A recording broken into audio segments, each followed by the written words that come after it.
وہ طواف کر رہا تھا، اس کی چادر کا کونا فرش پر لٹک رہا تھا۔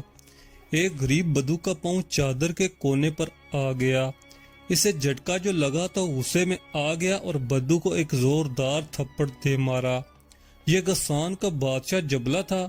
پہلے عیسائی تھا، لیکن جب مسلمانوں نے شام کو فتح کیا تو یہ مسلمان ہو گیا۔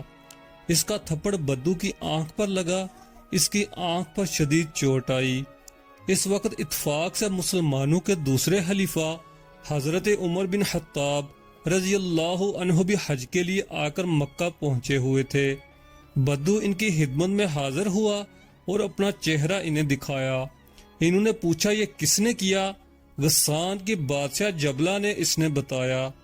حضرت عمر رضی اللہ تعالی عنہ نے جبلہ کو بلوایا۔ وہ حاضر ہوا تو آپ رضی اللہ عنہ نے